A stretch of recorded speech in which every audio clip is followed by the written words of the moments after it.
إن الحمد لله نحمده ونستعينه ونستغفره ونعوذ بالله من شرور أنفسنا ومن سيئات أعمالنا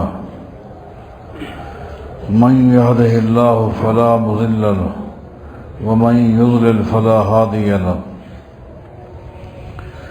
وأشهد أن لا إله إلا الله وحده لا شريك له وأشهد أن محمدا عبده ورسوله أما بعد فإن خير الحديث كتاب الله وخير الهدي هدي محمد صلى الله عليه وسلم وشر الأمور محدثاتها وكل محدثة بدعة وكل بدعة ضلالة وكل ضلالة في النار.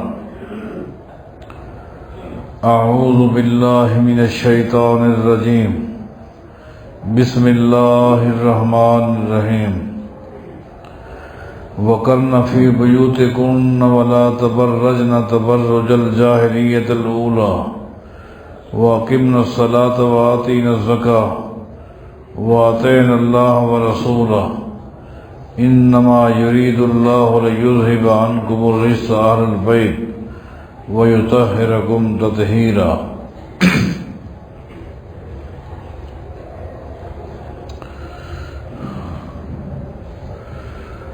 اللہ تعالیٰ کی شان پر، اللہ تعالیٰ کی قدرت پر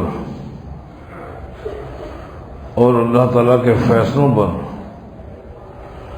اللہ تعالیٰ کے فرامین پر قربان جائیے کہ اللہ تعالیٰ نے اپنے آخری پیغمبر محمد رسول اللہ صلی اللہ علیہ وسلم کے ذریعے آپ کی زبانی فرمایا تھا کہ میرے بعد 30 سال تک خلافت علی منہاج النبوہ رہے گی، جس پر تفصیلی گفتگو میں کر چکا ہوں۔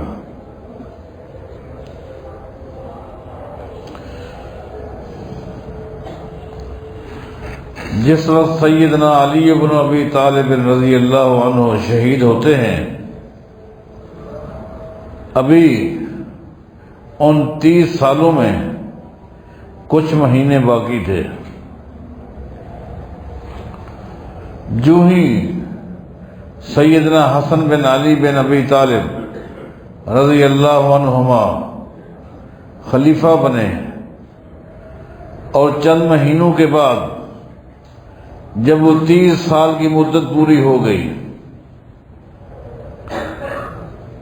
جو بات نبی علیہ الصلوۃ والسلام فرما کر دنیا سے چلے گئے تھے، ٹھیک جب 30 سال پورے ہوئے تو اللہ کی قدرت پر قربان جائیے کہ سیدنا حسن بن علی بن ابی طالب رضی اللہ عنہما نے ایک دن تاریخی خطبہ ارشاد فرمایا، جو سیدنا حسن رضی اللہ تعالیٰ عنہ کی زندگی کا ایک بلیغ، ایک تاریخی خطبہ ہے جو آپ نے ارشاد فرمایا۔ اس خطبے میں آپ نے یہ بھی فرمایا، مسلمانوں ایک نقطہ ذہن نشین کر لو کہ کوئی بھی کام کرنے سے پہلے،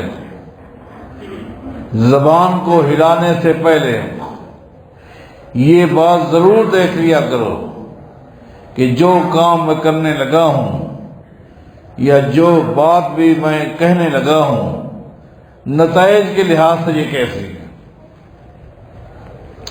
اس امت کا کامیاب انسان وہی ہے، مرد ہو یا عورت ہو،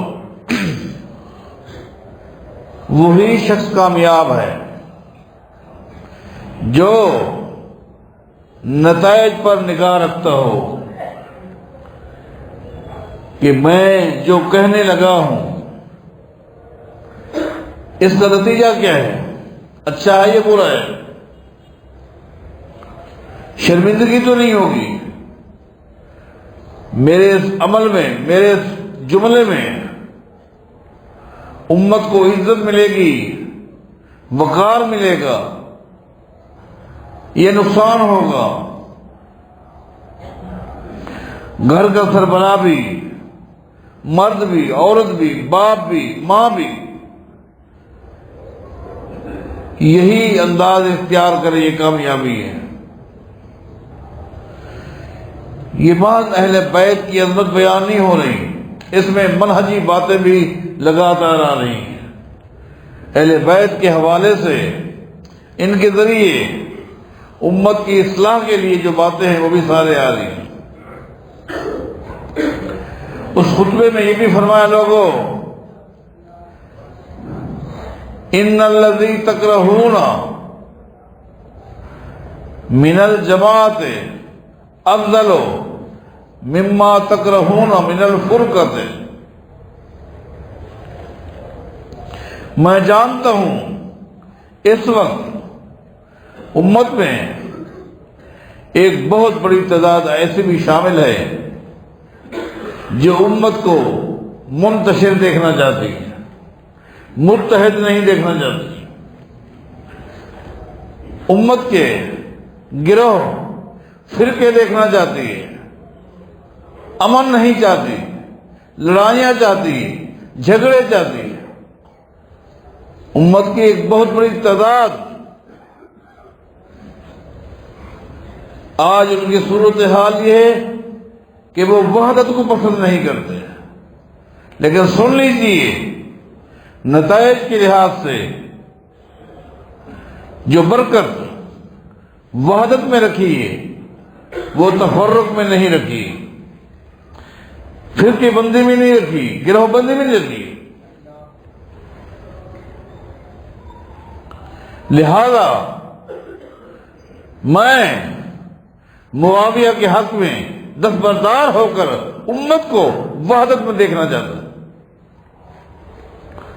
اور میں سمجھتا ہوں کہ اللہ تعالیٰ نے حسن بن علی کے دل میں یہ بات ڈالی۔ 30 سال بھی پورے ہو رہے، نہ ایک دن کم ہے نہ ایک دن زیادہ ہے۔ نبی علیہ السلام کی حدیث پر غور کیجیے، آپ کی حدیث اللہ کی وحی سے ہے۔ یہ جملہ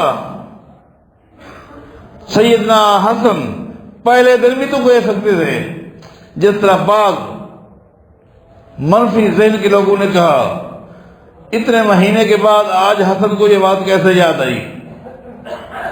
پہلے خلیفہ بن گئے، لگتا ہے کہ اب کوئی خطرات ہے، اس وقت یہ وحدت کیوں سمجھ نہ آئی؟ لیکن میں سمجھتا ہوں اس میں اللہ کی ذات کی طرف سے حکمت تھی۔ 30 سال خلافت علی منہاج نبوہ کو پورا ہونا تھا، مہینے باقی تھے، پورے ہو گئے۔ اس وقت اللہ تعالیٰ نے حسن بن علی کے دل میں یہ بات ڈالی، آج 2 ٹوک لفظوں میں کہہ دیا، قربان جائیں لوگوں پر۔ اور میں سمجھتا ہوں سیدنا حسن رضی اللہ تعالیٰ عنہ نے یہ جو کچھ کہا کہ نتیجے پر نگاہ ہونی چاہیے۔ یہ نبی علیہ السلام کی تعلیم کرتی ہے، نبی علیہ السلام کی تعلیم میں یہ بات شامل ہے۔ صحیح بخاری اٹھائیں، نبی علیہ السلام نے سید عائشہ رضی اللہ تعالیٰ عنہ سے فرمایا تھا، عائشہ رضی اللہ عنہ، میرا دل چاہتا ہے کہ بیت اللہ کی عمارت کو گرا کر نئے سرے سے اس اساس پر، بنیاد پر اس کو کھڑا کرو جو اساس سیدنا ابراہیم علیہ السلام نے قائم کی تھی۔ نئے سرے سے اسی پہلے والی بنیاد کے اوپر اس کو کھڑا کرنا چاہتا ہوں، جس میں حتیم بھی آ جائے گا۔ لیکن چاہتا تو ہوں لَنَقَضْتُ الْكَعْبَةَ وَلَجَمَعْتُهَا عَلَىٰ أَسَاسِ إِبْرَاهِيمَ، دل چاہتا ہے، لیکن اس کے نتائج مجھے خطرناک نظر آتے ہیں کہ لوگ جو نئے نئے اسلام میں داخل ہو رہے ہیں ان میں پختگی نہیں ہے، خطرات ہیں کہ کہیں کسی کی زبان سے یہ جملہ نکل گیا، لو جی محمد نے تو بیت اللہ کو بھی گرانا شروع کر دیا، صلی اللہ علیہ وسلم بیت اللہ کی عمارت کو تباہ کر کے رکھ دی ہے۔ آگے کیا ہونا تھا بعد کی بات ہے،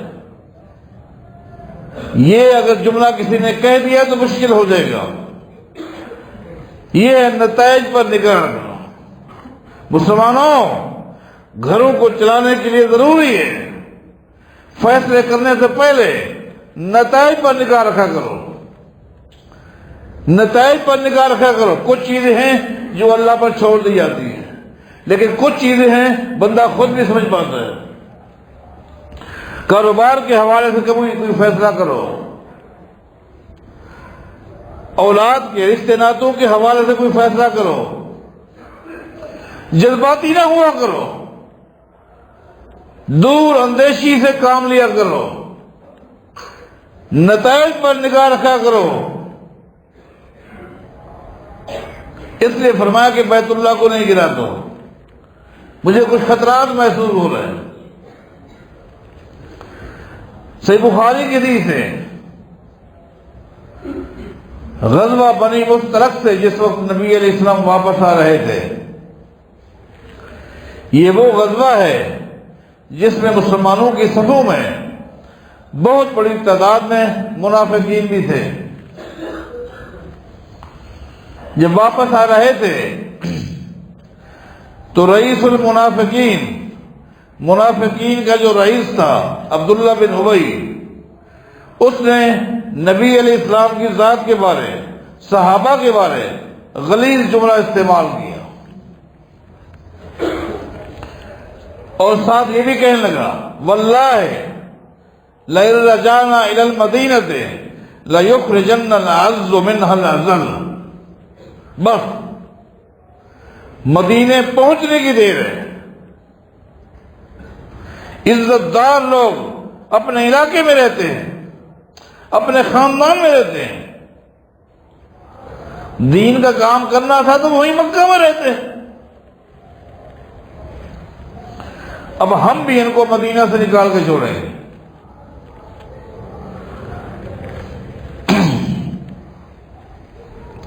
جس وقت یہ جملہ سیدنا عمر بن خطاب رضی اللہ تعالیٰ عنہ نے سنا، ایک دم نبی علیہ السلام کے پاس آ گیا، دانی یا رسول اللہ صلی اللہ علیہ وسلم، مجھے اجازت دیجیے، اضربو عنق کا ھذا المنافق، اس منافق کی میں گردن اڑاتا ہوں۔ اور حق بھی تھا کہ اس منافق نے نبی علیہ السلام کی ذات کے بارے اس طرح غلیظ الفاظ استعمال کیے، صحابہ کرام کے بارے گھٹیا جملے استعمال کیے۔ مجھے اجازت دے، اس منافق کی میں گردن اڑاتا ہوں۔ نبی علیہ السلام نے کیا فرمایا؟ دا عمر، نہیں کچھ نہ کہو، لا يتحدث الناس، مجھے خطرہ ہے، اگر تو نے اس منافق کی گردن اڑائی تو کچھ صفوں سے بغیر تحقیق کے ایک آواز اٹھے گی، ان محمد یقتل اصحابہ، لو جی جو لوگ محمد کے ساتھ مل کر جہاد کر رہے ہیں، آج محمد ان کی بھی گردن اڑا رہا ہے۔ سنو، نتائج پر نگاہ رکھا کرو لوگوں۔ آج گھروں میں بعد میں رونے کی بات کیوں ہوتی ہے؟ شرمندگی کی بات کیوں ہوتی ہے؟ نتائج کو دیکھے بغیر کسی کو پارٹنر بنا لیتے ہو۔ نتائج پر نگاہ رکھنے کی بجائے خالی نماز پڑھتے دیکھتے آتے جاتے رشتے ناتے شروع کر دیتے ہو۔ آپ کو معلوم نہیں کہ سیدنا عمر بن خطاب رضی اللہ تعالیٰ عنہ کے دور خلافت میں ایک مقدمہ آیا. سیدنا عمر اس شخص کو نہیں جانتے تھے. سیدنا عمر نے رضی اللہ عنہ بھری مجلس میں پوچھا جس کے خلاف کیس آیا ہے اس کے کردار کے بارے، معاملات کے بارے کوئی گواہی دے گا؟ ایک صحابی کھڑا ہو گیا. انا ازکیہ واشہد لہ، اے امیر المومنین میں گواہی دیتا ہوں. یہ تو انتہائی اچھا آدمی ہے، چوٹی کا دیندار آدمی ہے، اس کے کردار کی میں گواہی دیتا ہوں. سیدنا عمر نے اس گواہی دینے والے سے 3 سوال کیے. 3 سوال، غور کرے، 3 سوال کیے.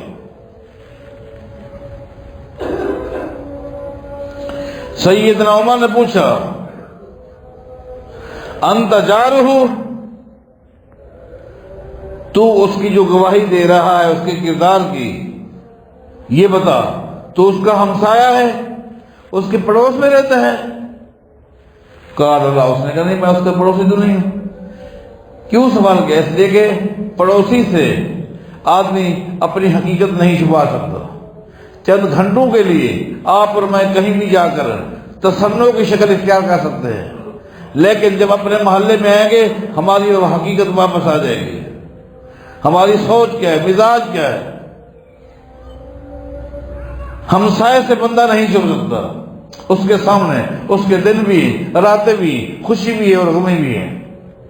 تو اس کا ہمسایہ ہے؟ قال لا، نہیں ہمسایہ. لعلک سافرت معہ یوما، لگتا ہے تو نے اس کے ساتھ کوئی لمبا سفر کیا ہے اور تیرے سامنے اس کی حقیقت کھل کے آ گئی. 2-4-10 دن کے لیے جب کوئی کسی کے ساتھ سفر میں جاتا ہے اس کے سامنے بھی اس کے مزاج کا پتہ چل جاتا ہے یہ کس مزاج کا مالک ہے. نہیں، اس نے کہا نہیں. اچھا تو نے اس کے ساتھ کبھی کوئی لین دین کیا ہے؟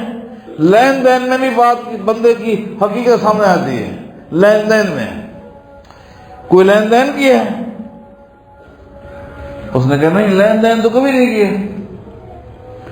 تو سیدنا عمر نے کیا کہا؟ اللہ فرمایا کہ لعلک رأیتہ فی المسجد یصلی، لگتا ہے کہ تو نے اس کو مسجد میں آتے جاتے خالی نمازیں پڑھتے دیکھ لیا اور تو نے فیصلہ کر لیا کہ سب سے پہلے آ کر بیٹھتا ہے، پہلی صف میں آ کر بیٹھتا ہے. تو نے اس کی نمازیں دیکھی، اس کے روزے دیکھے، اس کی تلاوتیں دیکھی اور اتنا بڑا فیصلہ کر دیا. نتائج سے پہلے دور اندیشی ایک مسلمان کے اندر ہونی چاہیے. نبی علیہ السلام میں عمر اس نے جو گستاخی کی ہے اس کی سزا تو یہی بنتی ہے، لیکن نتائج کے لحاظ سے خطرناک بات ہے. کیوں؟ لوگ یہی کہیں گے محمد اب اپنے ساتھیوں کو بھی قتل کرنا شروع کر چکا ہے صلی اللہ علیہ وسلم. اور میں سمجھتا ہوں انبیاء نے جو تعلیم حاصل کی ہے کس سے کی ہے؟ اللہ تعالیٰ سے کی ہے. اللہ تعالیٰ بھی اپنی مخلوق کو یہی حکم دیتا ہے لوگوں نتائج پر نگاہ رکھا کرو. نتائج پر. یہ صرف حسن بن علی کی ہی سوچ نہیں ہے کہ وہ دور اندیش تھے، امت کو حکم دیا گیا. اللہ تعالیٰ کے احکام پر غور کیجیے. اللہ تعالیٰ نے حالانکہ یہ بات اصولی ہے، جو چیز باطل ہے اس کو باطل کہو، جو چیز حق ہے اس کو حق کہو. یہ اصول ہے. جو حق ہے وہ حق ہے، جو باطل ہے وہ باطل ہے. لیکن اللہ تعالیٰ فرماتا ہے وَلَا تَسُبُّوا الَّذِينَ يَدْعُونَ مِن دُونِ اللَّهِ فَيَسُبُّ اللَّهَ عَدْوًا بِغَيْرِ عِلْمٍ۔ قربان اللہ فرماتا ہے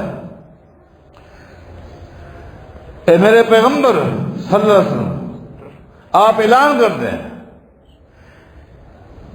یہ جو گھڑے ہوئے بت ہیں، ان بتوں کے بارے کوئی اس طرح کے جملے استعمال نہ کیا کرو۔ اگر تم نے جذباتی ہو کر بتوں کے خلاف کوئی ایسے جملے استعمال کیے جس کا نتیجہ یہ نکلے گا کہ تمہارے رب کے بارے غلیظ جملے استعمال کریں گے، نتیجے پر نگاہ رکھو، نتیجے پر مثبت انداز ہونا چاہیے،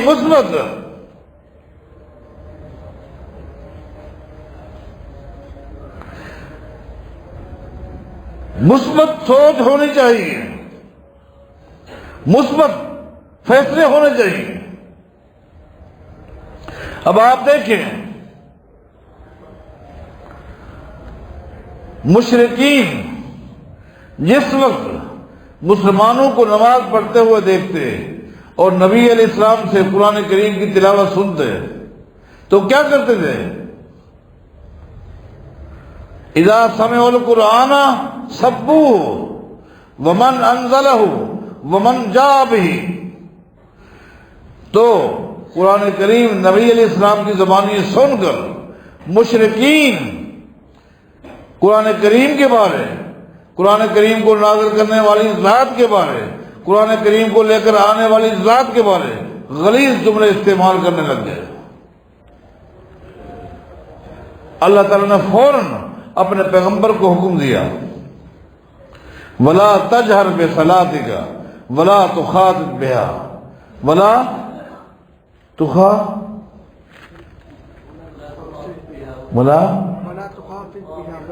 تُخَافِتْ بِهَا وَابْتَغِ بَيْنَ ذَلِكَ سَبِيلًا۔ اللہ تعالیٰ فرماتا ہے میرے پیغمبر صلی اللہ علیہ وسلم قرآن کریم کو اتنی بلند آواز سے نہ پڑھیں کہ لوگ نتیجتاً آپ کی قرآن کریم کی، آپ کے خالق مالک کی، جبریل کی بے ادبی اور گستاخی پر اترے۔ وَلَا تُخَاطِبْ بِهَا، لیکن اتنا آہستہ بھی نہ پڑھیں کہ آپ کے ساتھی بھی نہ سن سکیں۔ وَابْتَغِ بَيْنَ ذَلِكَ سَبِيلًا، درمیان کا راستہ اس وقت درمیان۔ تو یہ حقائق تھے، ان حقائق کے پیش نظر سیدنا حسن بن علی رضی اللہ تعالیٰ عنہما نے دو ٹوک لفظوں میں کھڑے ہو کر اعلان کر دیا کہ میں معاویہ کے حق میں دستبردار ہوتا ہوں، امت کو تفرق کی بجائے وحدت میں دیکھنا چاہتا ہوں۔ اللہ کی رضا بھی اسی میں ہے، وَلَا تُفَرِّقُوا، شریعت کا حکم یہی ہے۔ میرے سامنے ماضی کے حوالے پیش مت کیے جائے، دیکھا جائے جو میں نے فیصلہ دیا ہے یہ دے رہا ہوں، جس پر ڈٹ کیا ہوں اس کے نتائج کیا ہے، اس میں برکات ہے اور امت نے ان برکات کو دیکھا۔ اللہ تعالی ہم سب کو وحدت میں رکھے اور تفرق سے محفوظ فرمائے۔